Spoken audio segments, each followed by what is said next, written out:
Hey, good morning. So, here I be, under my tree. Favorite place. Um, Speaking of trees, today, sitting under here, I had connected some things about the tree of knowledge allegory. Mind you, I've made a lot of connections before that brought a lot of clarity. It's kind of the same symbology, but it didn't go, all the way to the root of our anatomy, and didn't break it down.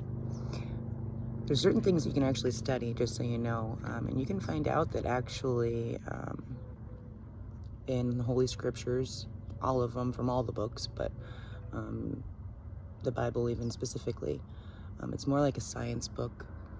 And when it talks about things, it's actually describing your internal systems. Like when it speaks about nations against nations, it's talking about your chakra systems and things, but that's not really what we're here to talk about today. But that's just a, starting point. So, I'm not going to be quoting it verbatim, but enough of you know the story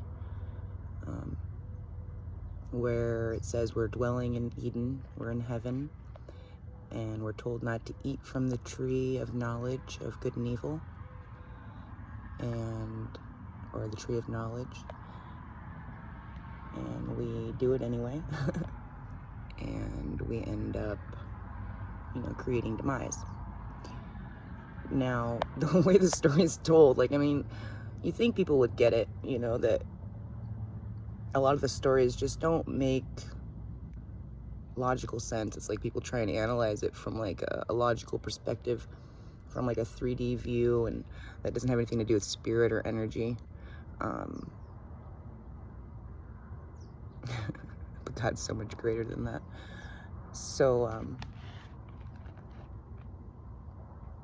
let's see if I can put this in a really simple perspective. Sometimes it's really hard to even know where to start, but yeah, so they were in the garden. Now let's just say Eden, like I know it is a place that dwells here, that is a place you reach when you're at the 0 point, when you are away from overthought and remembering past experiences and living in a state of repetitive trauma bonds, things that just keep repeating in cycles and loops. There's so much stuff going on up there. But this tree that they reference, if, over time, through me following breadcrumbs that I was given, I've realized the anatomy of the brain and what actually happens with like the neural networks and how it actually forms what looks to be a tree. There's a couple different trees. You'll have a tree of, and I've seen the diagrams of an actual mind, the brain and the wiring and the neural networking of how, there's a tree of good information and a tree of dense information. They intermingle. They're all tangled up, and they have cross points all over the place for good reasons. And it's an actual tree in your brain. When we live in this place and we're in a state of heaven, and we can feel that, bliss, we can feel that oneness, we can, even in the midst of a storm, just know that it's divine and purposeful and not focus on the storm itself. Straight out, the storm was formed from that negative neural network of stuff we chose to pick up. So honestly, I really believe that the allegory breaks down to overthought. It's not a secret.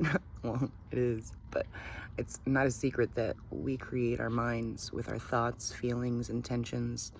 I'm sorry that we don't all know that we're this magical, but we are. I am not unique. I know I have a special gift to help bring clarity, because I understand my responsibility in creating the confusion by attaching to fear and running with it.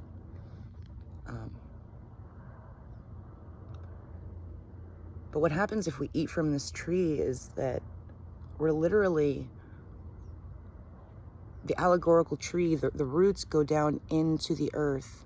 And for those of us that know about like the awakening process, there is an underworld, so to speak, and maybe even literally. That's not my concern. There's a potential for anything out there, but there is an undercurrent to existence, which is where all of the negative experiences, anything based in the lower energies is stored, you know, and where it comes from. And you can say it's an underneath, but it's really not. It's just a depth, so to speak, you know. It doesn't have to be necessarily underneath. And it could be, again, potentials are endless.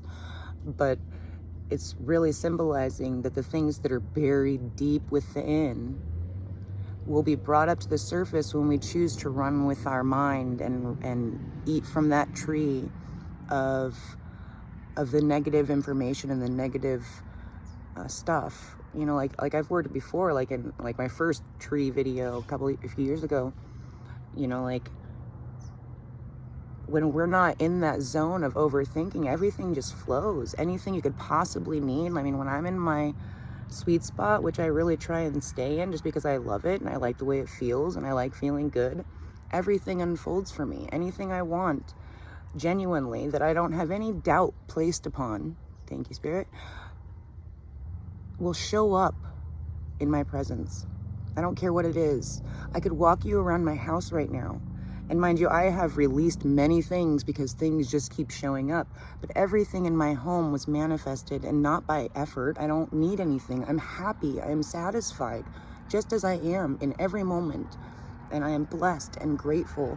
And so that state of being without interruptive forces from that negative tree are not standing in the way, you know. I just keep going into the tree allegories, you know, so that you can, or the tree reference, so that you can understand that it's really just talking about thoughts and neural networks. I know it's hard to believe, but we've known a lot of stuff for a very long time, and for certain reasons we chose to forget, and it was kind of necessary. But the point is that we have a chance to learn which wolf to feed, to choose what feels good and what feels true and right to our hearts, even if other people might think otherwise, because they're still eating from that other tree. Because we are the tree of life. We don't need to eat from any other trees.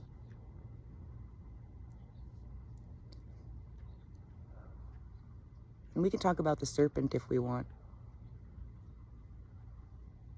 That can go in a lot of different directions, because it's also said, you know, like if you see some ancient depictions of what you probably could call the tree of life, the roots are like snakes that go into the depths of the undercurrent of where we hold these things, you know. And a lot of times the serpent is a symbol of wisdom. It's not always this little dark creature that's trying to convince you of stuff. That's wisdom. You know, the snake in the tree knew about dark and light, and it's not an actual snake in the tree. It's just like we had this thought, like we can handle this. We can manage to access what used to be, you know, because that's what's really going on, is that by thinking about the things from, you know, like the negative things, what they were doing was living in past lives and dimensional existences that did not turn out well. You know, there's a lot of details attached to that aren't really necessary and will probably resonate with a lot of people, but there's a reason in which it's not good to do that.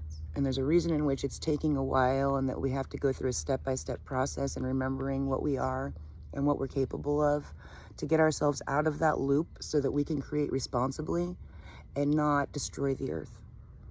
It's really that simple. But an even more simple place is just about trying to remember that it's okay to feel good. I love you guys so much. Remember which tree to eat from, okay? Have a great day.